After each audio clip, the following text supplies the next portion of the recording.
are now listening to P.A.R. That's People Activity Radio. And I'm your host, John G. Horse. Welcome. You have found your family in a peaceful place. P.A.R. is a family-friendly information distribution program seeking to inform non-white people, in particular black classified, and assist in counter-racist codification. The title of today's episode is Ferdinand Lewis Alcindor, a.k.a.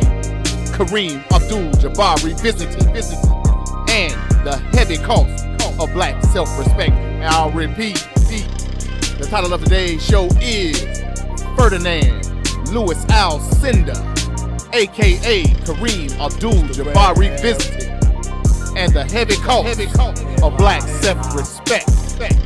Let's get it in. Where do we begin?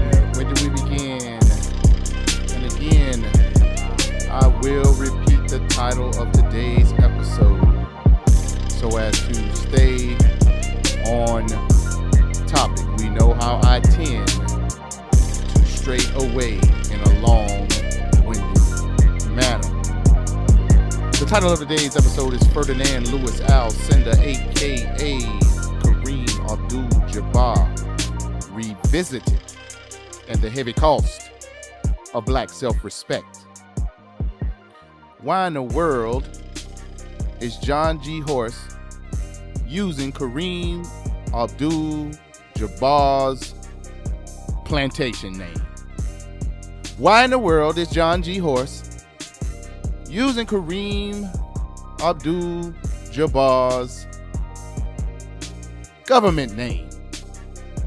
Why on earth is John G. Horse being so disrespectful to arguably the greatest basketball player to ever play the game?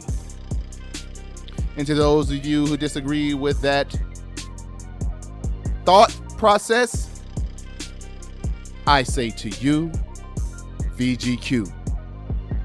But for this episode, we are going to critique. We are going to look back in time. We are going to put into context the legacy of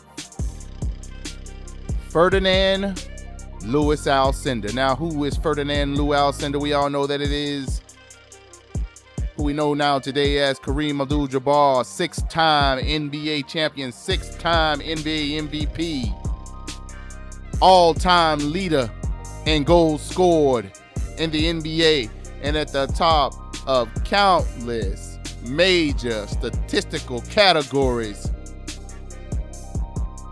historically in the NBA. This is why we say this gentleman, this fellow victim, this black classified individual by the name of Kareem Abdul-Jabbar is arguably one of the greatest, if not the greatest, basketball player to ever play the game. And one will say, what are you talking about, John G. Horse? What about Michael Jeffrey Jordan, who we know as Air Jordan? You understand me? And I'll say, we're not talking about Michael Jordan right now. We're talking about Ferdinand Lewis Alcindor. And the reason why I keep using Kareem Abdul-Jabbar's name, Ferdinand Lewis Alcindor, because this young man created a legacy before he signed a professional contract for any professional team. And I'm going to tell you what I'm talking about. Ferdinand Lewis Alcindor played at the University of UCLA from 1965 to 1969. Now, if anybody knows anything about history, in particular, anybody knows anything about history as it pertains to people classified as black in the United States, they know the years from 1965 to 1969. There was whirlwinds of events taking place. For a young 18, 19, 20-year-old male classified as black in the United States of America, these had to be trying times. These times had to be extremely confusing. These times had to be extremely traumatizing. And these times, for the lack of a better term, had to have imprinted, embedded, affected.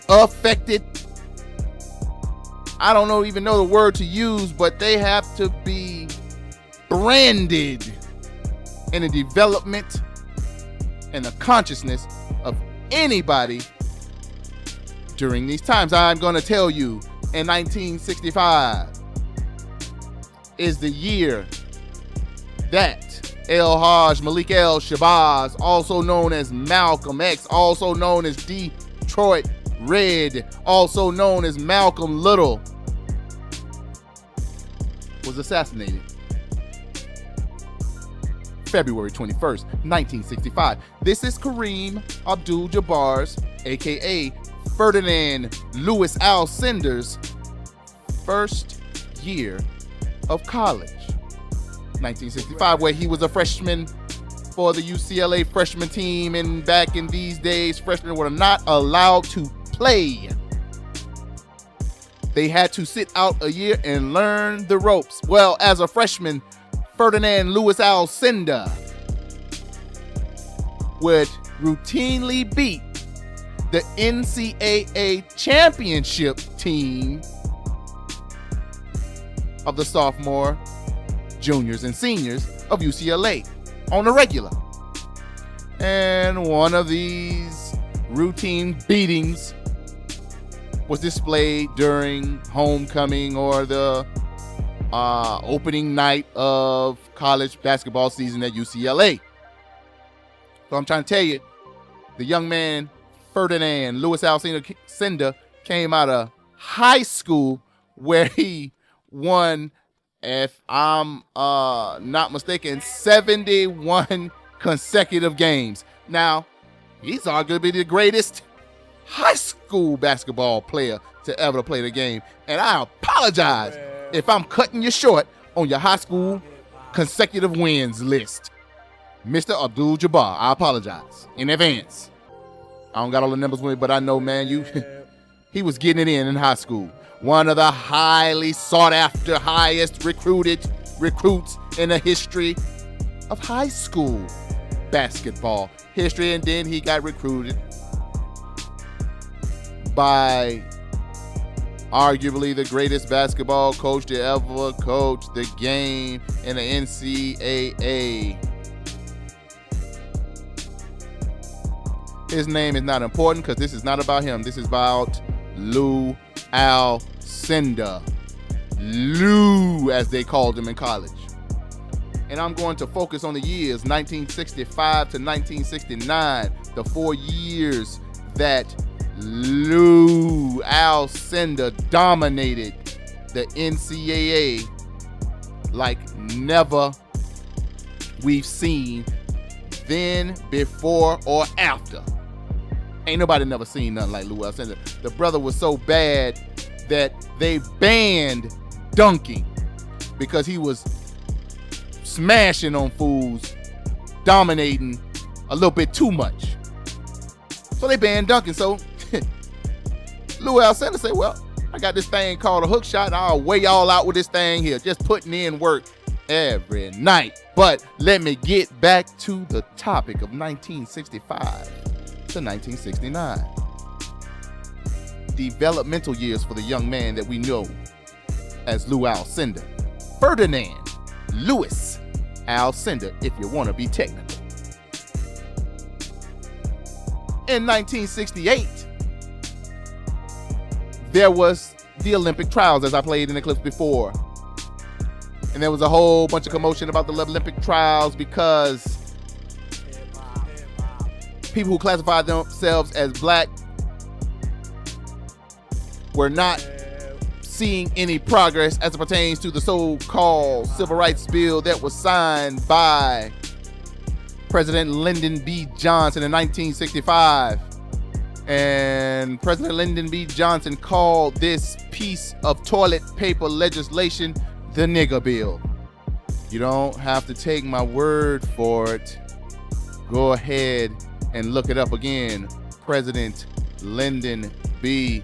Johnson and his quote, the nigger bill, in reference to civil rights legislation of 1964 and 1965. Well, and around the time of the Olympic trials of 1968, 1967, there was rumblings about athletes that were subject to black classification in the United States boycotting the Olympic events altogether because they were not seeing any constructive compensatory action being practiced by the United States government of the United States as promised in the so-called civil rights legislation. Not only that, they saw an escalation of what they perceived as mistreatment from local, state, and the federal government of the United States,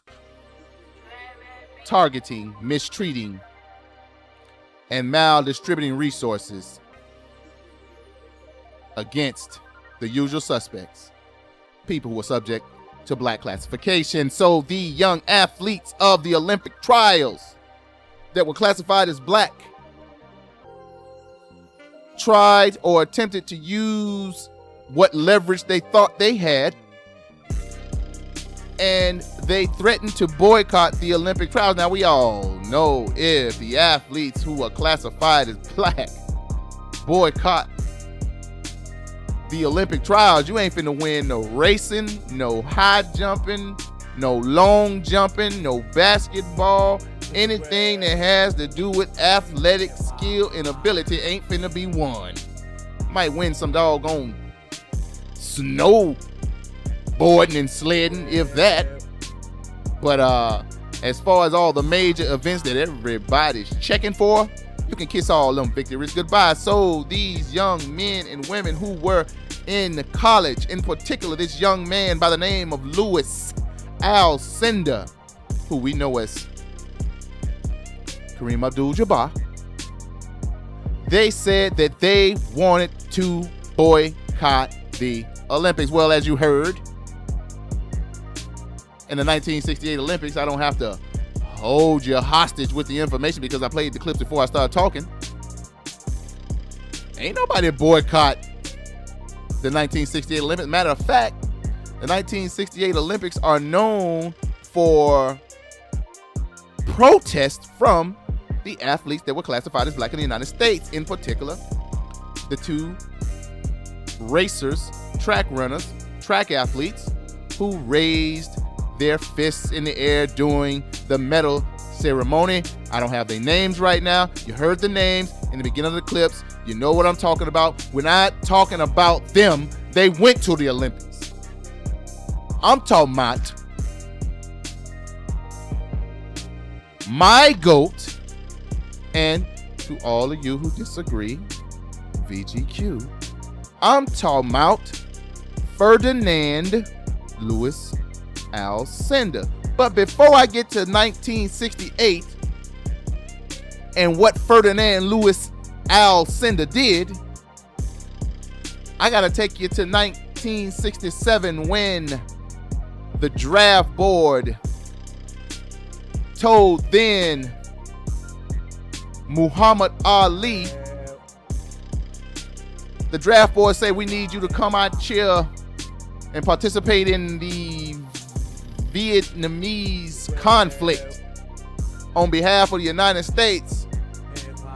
And they not only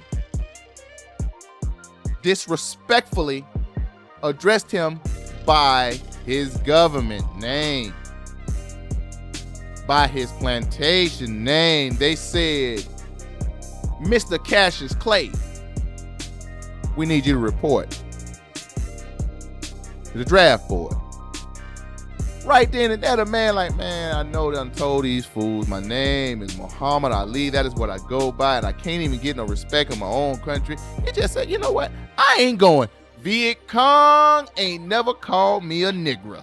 I ain't got no quarrel with them. A young man by the name of Ferdinand Lewis Alcindor heard this charismatic, dominant athlete by the name of Muhammad Ali speak to reporters in that manner. He was dominating in the NCAA at this time. He wasn't getting paid, and I'm talking about Ferdinand Lewis Alcindor. When I believe Jim Brown called a summit in Cleveland, Ohio, and we know it as the Ali Summit, and you had Jim Brown, you had Bill Russell, you had Muhammad Ali, and a handful of conscious, activist, professional athletes at this summit, and they went there to convince Ali to go to Vietnam. But there was a young male that was not signed to no contract. There was a young man that was not getting paid for his services. There was a young male there by the name of Ferdinand Lewis Alcindor, 7'1". We know him as Kareem Abdul-Jabbar. He was risking his career to go participate in a black activist summit. And it was not supported by his college coach. I ain't saying his name. You know who he is. They say he's one of the best college coaches that ever coached the game. And he coached for UCLA during the time that the greatest basketball player to ever play college ball was at UCLA. He goes by the name of Ferdinand Lewis Alcindor.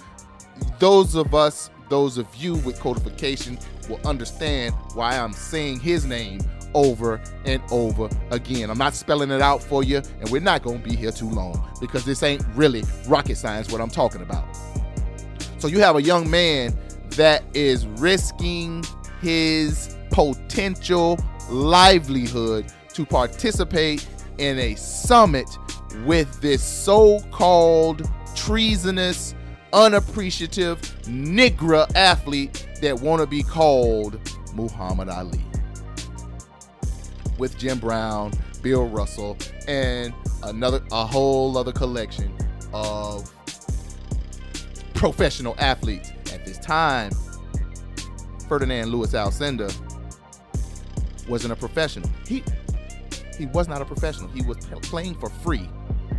Could have lost his scholarship. We wouldn't have never heard nothing about no skyhook. Not only that, because I can't stress enough how much courage that took for a young man. I believe he was in his sophomore or junior year in college. I believe it was in his sophomore year of college. Risking all his potential earnings for black self-respect. But before I go on to a tangent, let's get back to 1968, the Olympic trials. In 1967, the black athletes decided that they was going to boycott. But by the time 1968 came along, a lot of those black athletes was like, wait. Hey, this is my time to maximize my athletic talent, and I can set myself up for a pretty penny, endorsements, etc., etc. We want to make this sacrifice. And a lot of them wasn't really wanting to do it.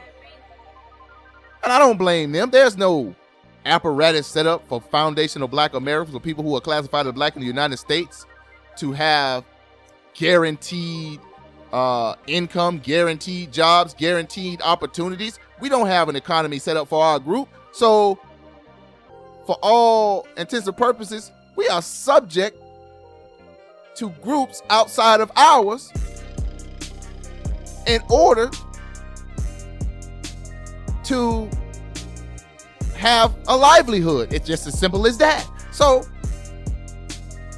all but one of these Olympian athletes classified as black in the United States went to those Olympic trials. The one boycotter of the 1968 Olympic trials was Ferdinand Lewis Alcindor, the greatest college basketball player at this point to ever play the game. Do we not understand what the young man was risking at this time in order to make a statement, in order to practice uncompromising black self-respect? They could have pulled a scholarship. They could have blackballed him and not drafted him into the NBA. They could have, looked into the history of his parents, mother, father. They could have looked into his history, found some criminal activity. They could have did a whole bunch of things out of the defaming character blueprint playbook that they use still to this day. I don't even know if the young man understood it, but I'm just going to say I think he did understand it. And he didn't care. Because he said, and I quote, "I wasn't feeling real patriotic at this time. Martin Luther King had just got taken out the paint." His coach was talking about something, "I think you need to go." I'm quite sure his parents and other people that was close to him talking about, "I think you need to go." And this dude stood on his 10 toes and said, "Man, I ain't going." The greatest college basketball player to ever play the game at this time. Now, we talk about Michael Jordan, and I don't want to disparage Michael Jordan because Michael Jordan don't owe nobody nothing.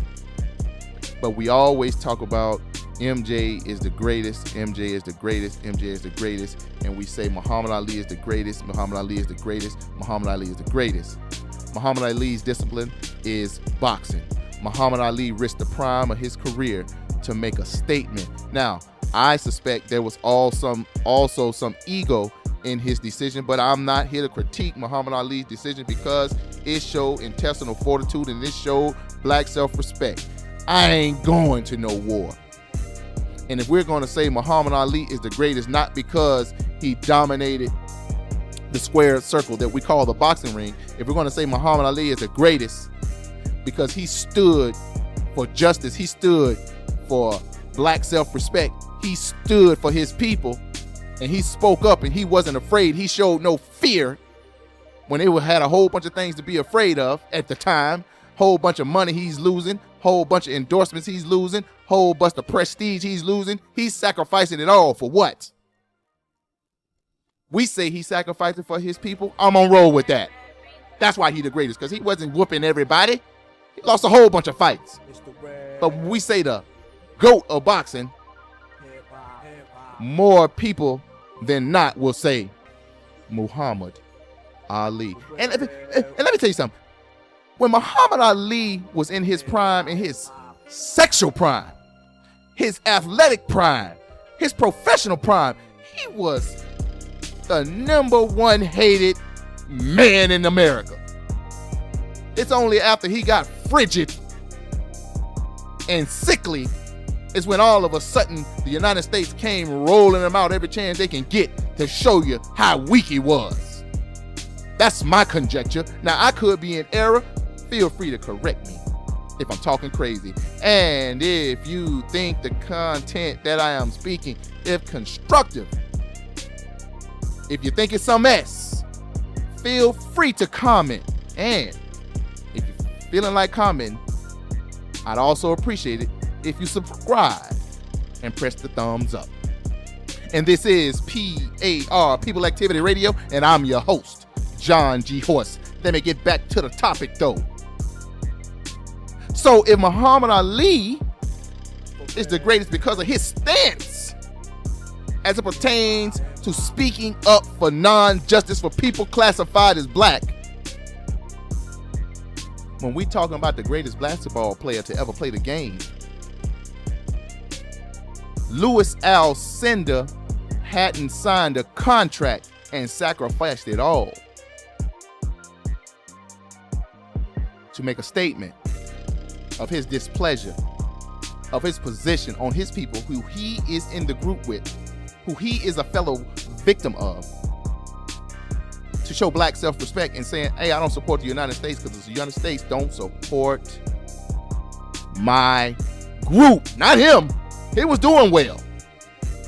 He had a guaranteed life ahead of him with that hook shot at UCLA. I'm talking about from 1965 to 1969. The brother converted to Islam around 1971. He became Kareem Abdul-Jabbar in 1971. But in 1965 through 1969, he was Ferdinand Lewis Alcindor sitting at the Ali Summit. He was Ferdinand Lewis Alcindor boycotting the United States by way of not showing up to the Olympic trials. The only athlete to do so in 1968. Now, we talk about the athletes that did go, that showed forms of a boycott all the time in 1968. Their gestures, wrapping a black ring around their finger, around their ankle, around their elbow, putting a black glove on their fist, raising it in the air. But we don't talk about the brother who said, I ain't going. But we talking about him now. Ferdinand Lewis Alcindor, ladies and gentlemen.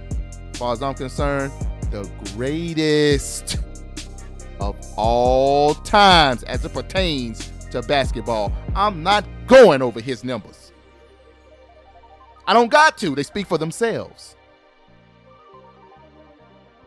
I'm talking about the risk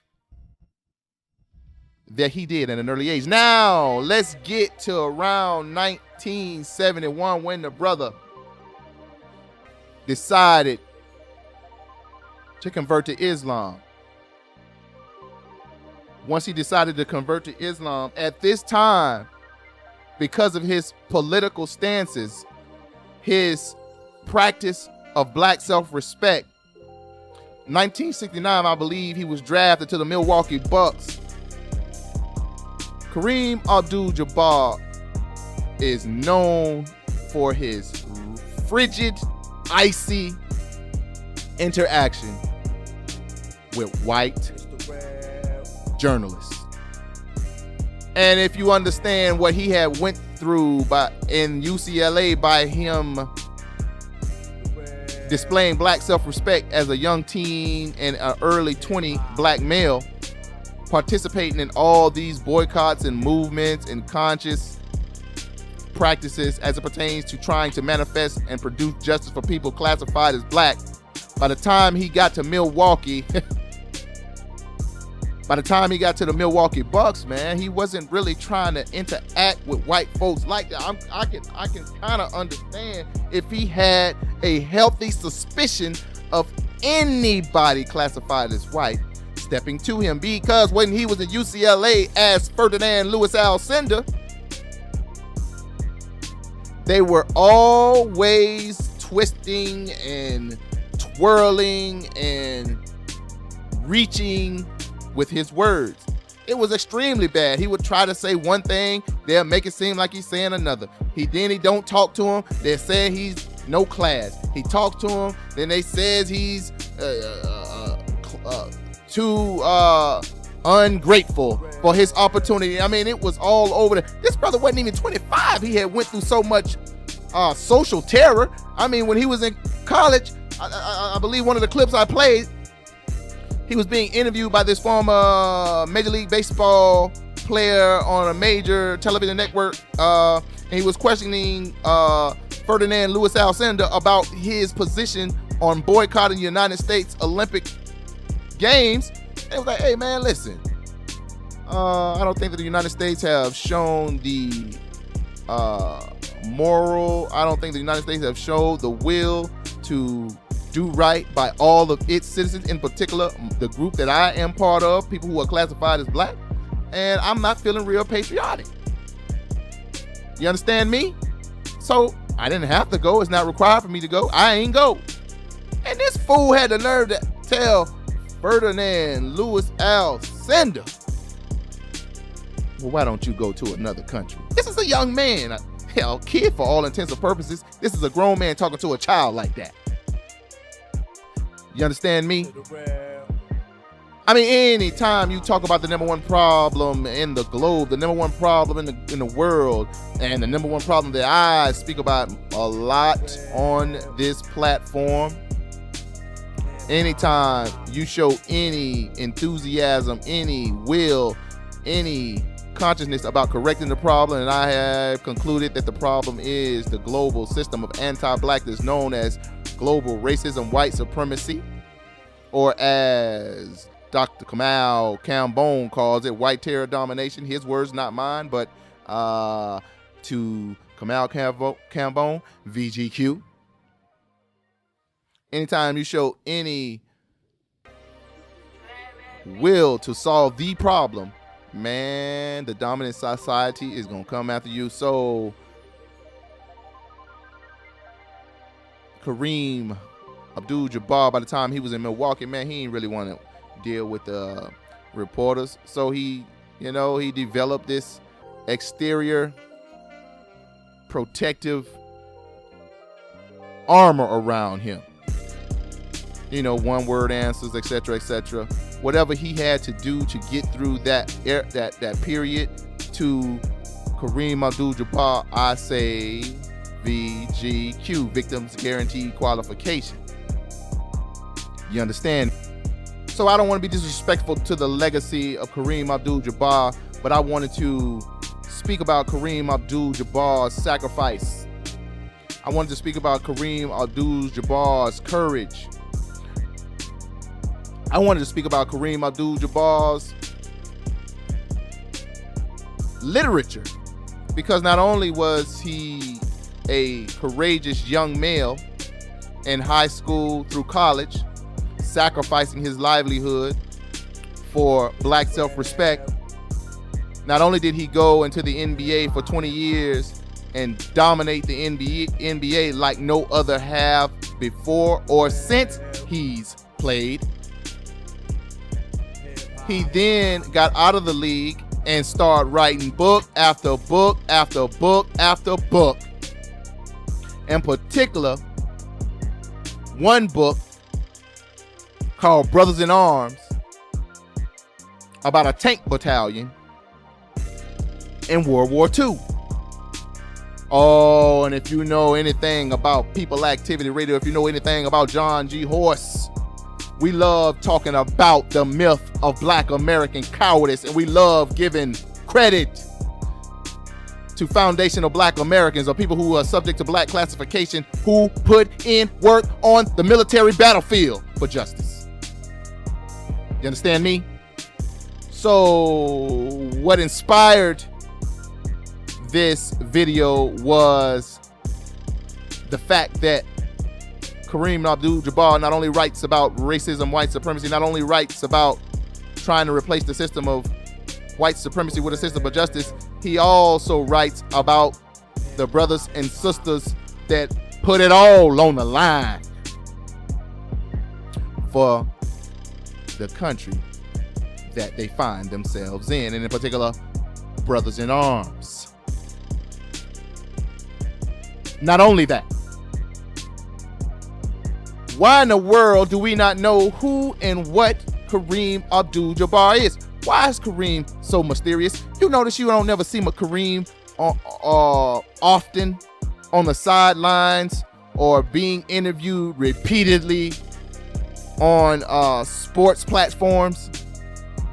Only time you see Kareem on sports talk radio, sports talk platforms, is when he's promoting his book. And I figure that his publicist, begs people to put him on. Because you got to understand, a lot of the reporters in the game have a problem with Kareem because of Kareem's frigid disposition toward mainstream media during his prime playing years. And unfortunately, people who are classified as black do not have any news platforms. People who are classified as black who do not have and own and produce any sports talk, any sports radio, any sports publications to put our fellow black classified victims who happen to be athletes on a platform where they can express themselves and where they can promote themselves without having to tap, dance, and bootlick. And clearly, Kareem Abdul-Jabbar is not a good tap dancer and bootlicker. He really doesn't smile when it ain't nothing funny and scratch when ain't no itch.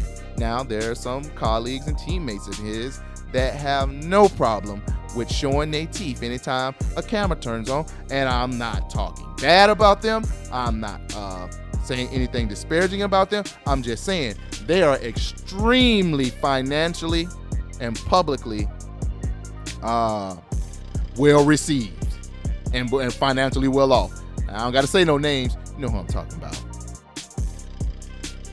But when it comes to Kareem Abdul-Jabbar, who played for arguably the greatest college coach to ever play the game, who dominated the NCAA like no other player has before or after his reign of dominance, who then dominated the NBA with an unstoppable shot, the most unstoppable shot in the history of the game,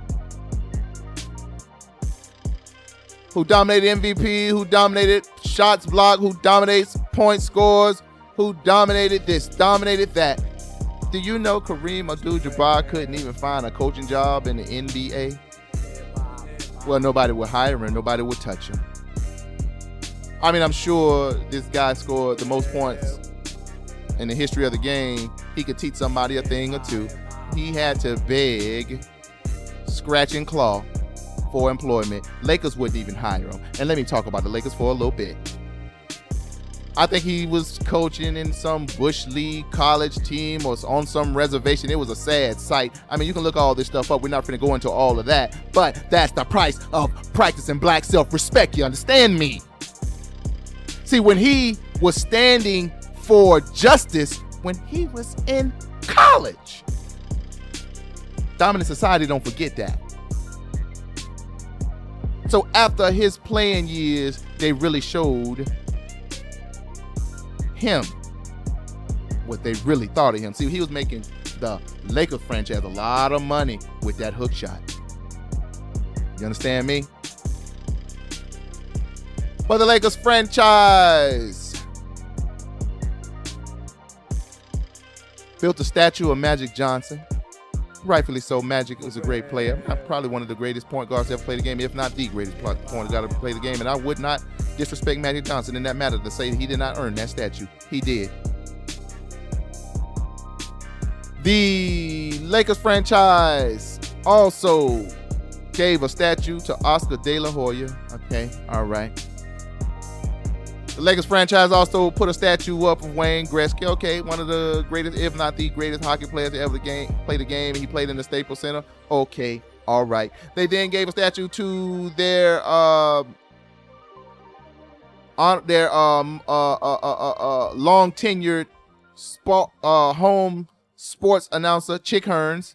Okay, all right. They gave a statue to Shaquille O'Neal. Okay, all right. How many people gonna get a statue before Kareem Abdul-Jabbar? And literally, there had to be a shaming of the Laker franchise for them to say, oh yeah, we'll get to Kareem. So he got a statue after all those players before him, all those non-basketball athletes before him. And then once the statue went up, I mean, maybe I'm being meticulous. Maybe I'm just being the bitter old dusty, angry person in the room. If you look at Kareem Abdul-Jabbar's statue compared to Magic Johnson's statue, I mean, God dog, you think that Magic Johnson was 7'1" and Kareem Abdul-Jabbar was 6'9". It dwarfs. Magic Johnson statue dwarfs Kareem Abdul-Jabbar. Now, I'm going to say this one more time. You know Kareem Abdul-Jabbar is the most prolific scorer to ever play the game in the history of the NBA. You know Kareem Abdul-Jabbar lost 2 games in 4 years of college. You know Kareem Abdul-Jabbar won 71 games, consecutive games in high school. I mean, God, dog, I don't forget the numbers. Why does the Lakers franchise, the NBA, and mainstream media have a blackout of the legacy of Kareem Abdul-Jabbar? This man had an extremely interesting life. For example, we have this commercial about Dos Equis, the most interesting man in the world, and I hope I didn't beat the name of that beverage out, but my Spanish ain't really sharp right now. But let's talk about the most interesting man in the world. I say not only was he arguably the greatest basketball player to play the game, Kareem Abdul-Jabbar in high school was befriended by none other than Wilt the Stilt Chamberlain, who took him under his wing when he was around 16, 17, 18 year old in New York. I'm gonna say this one more time. He was hanging with, in high school, Wilt the Stilt Chamberlain. You know that man who scored 100 points in a game? Wilt the Stilt, that's who was mentoring high school player Ferdinand Lewis Alcindor at the time, who we know as Kareem Abdul-Jabbar. Not only that, Kareem Abdul-Jabbar then got drafted. No. He went to UCLA and played for what people tell me is the greatest basketball coach that ever coached in the NCAA. You know his name. I ain't saying it. You understand me? Then he left college. No, let me stop before I say he left college. Kareem Abdul-Jabbar in college, not only was he being mentored by Wilt the Stilt Chamberlain, he then formed a friendship with Muhammad Ali, Jim Brown, Bill Russell. This man wasn't a professional athlete. He was a kid, because he used his platform as the most dominant force in the history of college basketball to support Muhammad Ali and protest in the Vietnam War. Him, Ferdinand Lewis Alcindor. So he became friends with Muhammad Ali. I'm saying this one more time. Ferdinand Lewis Alcindor became friends with Muhammad Ali when he was in college. He was being mentored by Wilt the Stilt Chamberlain when he was in high school. Family? Where is the movie? I'm not finished. Not only that, we all know how I feel about him boycotting the 1968 Olympic Games. You understand me? But let's move to when he got drafted in spite of his social activism. He got drafted by the Milwaukee Bucks, and he dominated. He won Rookie of the Year. And while he was in Milwaukee, he expressed that he needed a little help because the guards that he was playing with at the time of his rookie year, they were not at the level that he thought that they needed to be in order for them to be competitive and or compete for a championship. The franchise, because Kareem Abdul-Jabbar was so great, so dominant, they went out and broke the bank, and they acquired, at the time, he was considered the best player in the NBA, Oscar Robinson. And when Oscar Robinson came, be it he was 32 years old, elder statesman at the time, but he was still at the back end of the prime. When Oscar Robinson played with Ferdinand Lewis Alcindor, they won a championship. Just like that. Milwaukee didn't know nothing about no winning. Milwaukee didn't know nothing about the letter W. But as soon as Kareem Abdul-Jabbar or Ferdinand Lewis Alcindor got there, it was all in their grasp, within arm's reach, winning. And he continued to dominate. I believe his partner in crime, the Big O, got started to get old and he retired. So Kareem wanted to get up out of Milwaukee. And he wound up being traded to the Los Angeles Lakers. And when he went to the Los Angeles Lakers, Kareem Abdul-Jabbar was out in Hollywood. He was out doing his thing. He was not only a fan of martial arts, he practiced martial arts, and lo and behold, Kareem Abdul-Jabbar develops a relationship with none other than Bruce Lee. And if you look at Bruce Lee's most famous movie, I believe it's called The Return of the Dragon, he begged Kareem Abdul-Jabbar to be in a movie with him, and Kareem Abdul-Jabbar, introverted as he is, he said, okay, I'll do it. And he didn't do a bad job. He made him look cool, If you understand Kareem's personality, I'm quite sure it was extremely out of his element, but he did an okay job. Look him up. Kareem Abdul-Jabbar and Bruce Lee fight scene. One of the classic martial arts fight scenes in the history of martial arts film.